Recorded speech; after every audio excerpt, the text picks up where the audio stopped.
Hello दोस्तों, मैं doctor रश्मि त्रिपाठी आपका अपने चैनल लॉ फाइटर्स एकेडमी में स्वागत करती हूँ। हम लोग अपने पिछले सेशन के वीडियो में जो हम लोगों का चैप्टर 16 का टॉपिक व्यापार और अपहरण से संबंधित चल रहा है, उसमें हम लोगों ने अभी तक अपना सेक्शन 363 तक क्या कर लिया था, कंप्लीट कर लिया था। पिछले सेक्शन की वीडियो में, पिछले सेशन का जो हम लोगों ने वीडियो देखा था, उसमें हमने आपको व्यापहरण क्या होता है, अपहरण क्या होता है, दोनों में डिफरेंसेस क्या हैं और व्यापहरण के लिए दंड का क्या प्रावधान है, ये सब बताया गया था मैंने। और आज अब देखते हैं कि व्यापहरण और अपहरण से संबंधित और कौन कौन से अपराध हैं। तो चलिए हम लोग अपना सेक्शन स्टार्ट करते हैं। तो पहला सेक्शन है जो सेक्शन 364, वो क्या कहता है, हत्या करने के लिए व्यापहरण या अपहरण करना। यानी जो हमारा सेक्शन 364 ये कहता है कि अगर हम किसी पर्सन की हत्या करने के इरादे से उसका क्या करते हैं, व्यापहरण या अपहरण करते हैं। देखिए, मैंने आपको पिछले सेशन के वीडियो में ये बताया था कि जो हमारा अपहरण है वो अलग से मतलब खुद में एक अपराध नहीं है, इसीलिए इसका कहीं दंड भी नहीं दिया गया अपहरण के लिए। व्यापहरण के लिए जबकि हम लोगों ने दंड पढ़ा था, क्योंकि वो खुद में एक पूर्ण अपराध है, लेकिन अपहरण नहीं है। तो अपहरण कहाँ पे अपराध है, मैंने आपसे बताया था कि जब मैं आगे के सेक्शंस पढ़ाऊंगी तो आपको बताऊंगी कि वो किसी के साथ जुड़ता है, इंटेंशन, गलत इंटेंशन के साथ जब वो जुड़ता है तब वहाँ पे वो अपराध बनता है। अब देखिए, इस सेक्शन में यही कहा गया है कि किसी पर्सन की हत्या करने के इरादे से अपहरण करना या व्यापहरण करना। अब व्यापहरण यहाँ इसलिए जुड़ा गया है कि वो पर्सन हो सकता है क्या हो, वो पर्सन अप्राप्तवय हो, यानी कि ऐसा शिशु हो जो अगर मेल है तो 16 साल से कम का है और अगर फीमेल है तो 18 साल से कम का है। तो व्यापहरण और अपहरण यहाँ दोनों की बात की गई है और भारत से बाहर की भी बात की गई है और विधिपूर्ण संरक्षितता के बाहर से भी की मतलब बात की गई, यानी व्यापहरण और अपहरण दोनों शब्द जोड़े गए हैं।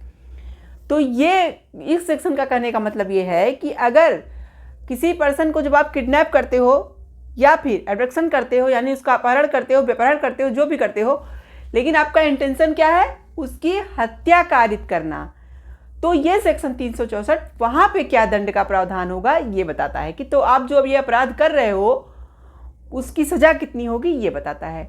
अब चलिए पहले एक एग्जाम्पल द्वारा समझ लेते हैं कि क्या ये सेक्शन कहना चाह रहा है। जैसे एक पर्सन क्या है, दूसरे पर्सन को क्या करता है, किडनैप करता है और उसका इरादा क्या होता है कि इसको ले जा करके एक देवी के मंदिर में इसकी बलि चढ़ाऊंगा। तो वहाँ पे वो क्या करता है, वो सेक्शन 364 का वो अपराध का काम करता है, यानी अपराधी माना जाएगा अगर ऐसा करता है। उसका मकसद ये था किडनैप करने का कि उसे ले जाके देवी के मंदिर में उसे बलि चढ़ाना, यानी उसका इरादा क्या है, उस पर्सन का हत्या कारित करना। और एक एग्जाम्पल और आपको बताते हैं। जैसे कि मान लीजिए एक पर्सन और है, आपने उसको क्या किया, आपने उसका अपहरण किया और अपहरण करके आपका मकसद है कि मैं इसे जब ले जाऊंगा तो इसको मार डालूंगा। हो सकता है आपकी उस पर्सन से दुश्मनी हो, आप उस दुश्मनी का बदला लेने के लिए ऐसा कर रहे हो, तो वहाँ भी ये सेक्शन अप्लाई होगा।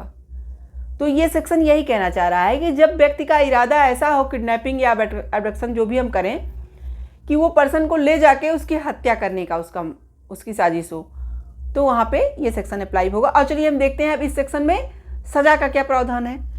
तो ये सेक्शन हमारा कहता है कि या तो उस पर्सन को आजीवन कारावास दिया जाएगा जो ऐसा अपराध करता है, या 10 वर्ष का कठोर कारावास। देखिए, आप किसी पर्सन को ले जाके मारने के इरादे से ले गए हैं ना, आप मतलब मार भी सकते हो, इसीलिए जो सज़ा है वो 10 साल की कठोर कारावास और फाइन भी, यानी क्या सजा है, या आजीवन कारावास मिलेगा या 10 साल का कठोर कारावास प्लस फाइन। तो ये था सेक्शन 364। अब चलते हैं नेक्स्ट सेक्शन देखते हैं क्या कहता है। नेक्स्ट सेक्शन 364A है।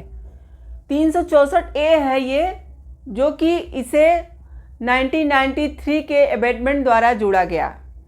ये 1993 के पहले ये सेक्शन नहीं था, 1993 के अमेंडमेंट में इसे जोड़ा गया 364A। अब ये चलिए देखते हैं 364A कहता क्या है 364 ये कहता है मुक्त धन इत्यादि के लिए व्यपहरण या अपहरण है। यानी कि इस सेक्शन का कहने का मतलब ये है कि कभी कभी हम लोग देखते हैं कि कुछ लोग जो किडनैपिंग या अडक्शन करते हैं वो क्यों करते हैं। उनका इरादा या ये हो कि हमें मतलब जिस व्यक्ति को उठा रहे हैं उसके घर वालों से या हमें क्या इसकी मुक्ति में पैसा लेना है, ढेर सारा पैसा वसूल करना है, या फिर भारत सरकार का कोई ऐसा कार्य है या कोई विदेशी राज्य का कोई ऐसा काम है या अंतर्राष्ट्रीय संगठन का कोई ऐसा काम है जिससे वो क्या करें, जिस काम को उनसे वो करवाना चाहते हो जो पर्सन किडनैप करें, या फिर कोई काम ऐसा सरकार कर रही हो ज़रूरी वो रोकना चाह रहे हो और वो पर्सन को किडनैप करके उसी के लिए मतलब कह रहे हैं कि धमकी दे रहे हैं कि जब तक आप हमारा ये कार्य ऐसे ऐसे नहीं कर दोगे नहीं तो इस पर्सन को हम क्या करेंगे, मार डालेंगे या फिर इसे बहुत घोर उपहत यानी उपहति कारित करेंगे, इंजरी कारित करेंगे। तब वहाँ पे ये सेक्शन 364A अप्लाई करता है। चलिए और अच्छे से समझाते हैं कि 364A कहना क्या चाहता है। 364A का ये मतलब है कि अगर किसी पर्सन को किडनैप किया जाता है यानी व्यपहरण किया जाए या उसका अपहरण किया जाए, दोनों में से कोई भी किया जाए, और जो पर्सन ऐसा कर रहा है व्यपहरण अपहरण, उसका इरादा यहाँ पे ये हो कि या तो उस जिसको उसने किडनैप किया है उसके बदले वो क्या लेना चाह रहा हो, पैसा लेना चाह रहा हो, धन लेना चाह रहा हो, या फिर भारत सरकार या कोई विदेशी राज्य या कोई अंतर्राष्ट्रीय संगठन जो हो उससे कोई काम करवाना चाह रहा हो और कह रहा है कि जब तक धमका रहा हो कि जब तक आप ये मेरा कार्य कर नहीं दोगे या कोई ऐसा कार्य जो सरकार उन लोगों के खिलाफ कर रही हो उस संगठन, मतलब मान लीजिए वो अच्छे लोग नहीं हैं, उनके खिलाफ सरकार ही कुछ ऐसा कर रही हो, तो उसको रुकवाने के लिए वो कह रहे हैं कि जब तक आप लोग ऐसा नहीं करोगे ये पर्सन को जिसको हमने किडनैप किया है या हम इसे मृत्युदंड दे देंगे या फिर इसे उपहति कारित करेंगे, ऐसा धमकी दे रहा है। तब यहाँ पे ये सेक्शन 364A अप्लाई किया जाएगा। ये देखिए कितना बड़ा गुनाह है। ये देखिए क्या है कि कभी कभी इस तरह के आप मूवी में इस तरह का देखे होंगे कि पूरी प्लेन ही किडनैप हो जाती है, अपहरण कर लिया जाता है पूरी प्लेन का, और जो डाकू लोग गुंडा लोग होते हैं उनकी ये मांग होती है सरकार से कि जैसे कि हमारा ये काम करिए, या कोई गुंडा उनका पहले से जेल में बंद है तो उसे छोड़िए, नहीं तो जो ये पर्सन जिनको हम लोगों ने किडनैप किया है उसको क्या करेंगे, मार डालेंगे, इस प्लेन को उड़ा देंगे या फिर इस ट्रेन को का क्रैश करा के इंजरी कारित करवा देंगे। तो यही ये बात है, यही ये जो हम आपको समझा रहे हैं, यही सेक्शन 364A के अंतर्गत आता है। तो ये कितना खतरनाक है। अब चलिए देखते हैं कि तब इसकी सज़ा भी बहुत बड़ी होगी। देखते हैं सज़ा का क्या इसका प्रावधान है। जो ऐसा करेगा, इस तरह का व्यपहरण या अपहरण करेगा, उसे इस सेक्शन 364 के अनुसार मृत्युदंड अथवा आजीवन कारावास प्लस फाइन भी लगाया जाएगा। देखिए जो पर्सन अगर इस तरह का कार्य करने की कोशिश करता है, ऐसा कार्य करता है, उसे क्या होगा, या तो मृत्युदंड दी जाएगी या फिर आजीवन कारावास दी जाएगी और साथ में फाइन भी लगाया जाएगा। तो इसकी जैसे काम है जितना बेकार वैसे उतना बड़ी सजा भी है इसकी। अब चलिए देखते हैं अपना नेक्स्ट सेक्शन 365 क्या कहता है। किसी व्यक्ति का गुप्त रीति से और सदोष पर रोध करने के आशय से व्यपहरण या अपहरण करना। मतलब किसी व्यक्ति का गुप्त रीति से, जैसे जो व्यक्ति अगर किसी को अपहरण या व्यपहरण कर रहा है वो गुप्त रीति से कर रहा है और उसका क्या है, सदोष पर रोध उसको कारित करना चाह रहा है, तो इस आशय से वो क्या कर रहा है, व्यपहरण या अपहरण कर रहा है। यानी कि पर्सन, जैसे मान लीजिए एक व्यक्ति ने किसी व्यक्ति को किडनैप किया तो बहुत छिपा के किया, और उसका मकसद क्या है, उसका मकसद ये है कि इस व्यक्ति को सदोष पर रोध कारित किया जाए, यानी कि एक जगह बंद करके रखा जाए, इसको कहीं आने जाने न दिया जाए। उसके किडनैपिंग का उसका इरादा क्या है, इंटेंशन क्या है, उस पर्सन को सदोष पर रोध कारित करना, यानी कि उसे एक जगह पे बंद कर देना। वो चाहे जो भी हो, चाहे जिस जगह पे रखा जाए उसे, लेकिन उसे एक जगह पे रख देना और उसका व्यापार या अपहरण इसी इरादे से किया जाए। तो फिर ये सेक्शन क्या इसके लिए मतलब क्या दंड का प्रावधान करता है?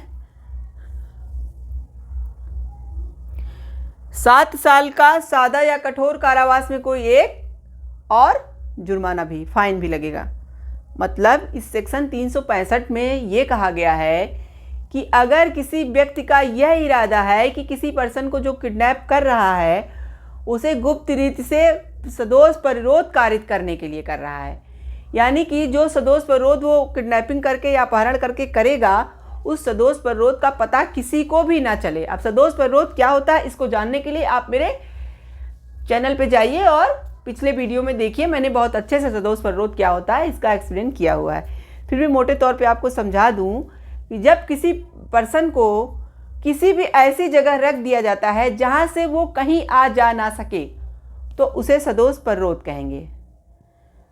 तो वही कह रहा है ये सेक्शन 365 कि जब व्यक्ति को वो इस आशय से किडनैप कर रहा है कि उसे गुप्त रीति से सदोष परिरोध कारित करना उसका मकसद हो, तो फिर उसे सजा का प्रावधान है, क्या है? 7 साल का सादा या कठोर कारावास में कोई एक और फाइन। तो आज के सेशन में बस इतना ही। आज हम लोगों ने क्या क्या पढ़ा? सेक्शन 364 हत्या करने के लिए व्यापार या अपहरण करना। सेक्शन 364A क्या है? मुक्त धन इत्यादि के लिए व्यापार या अपहरण करना। और सेक्शन 365 उसमें किसी व्यक्ति को इस इरादे से किडनैप या जो एब्डक्शन करना कि वो सदोष गुप्त रीति से सदोष परिरोध कारित कर सके। तो ये थे आज के तीनों सेक्शन। आशा करते हैं कि आपको ये सेक्शन अच्छे समझ में आ गया होगा। अगर नहीं आए तो आप कमेंट बॉक्स में हमसे क्यूरी करके पूछ सकते हैं। आप हमारे चैनल को लाइक कीजिए, सब्सक्राइब कीजिए, बेल आइकन को दबाइए जिससे आने वाले नए नोटिफिकेशन के बारे में आपको पता चल सके। आज के लिए बस इतना ही। Thank you very much.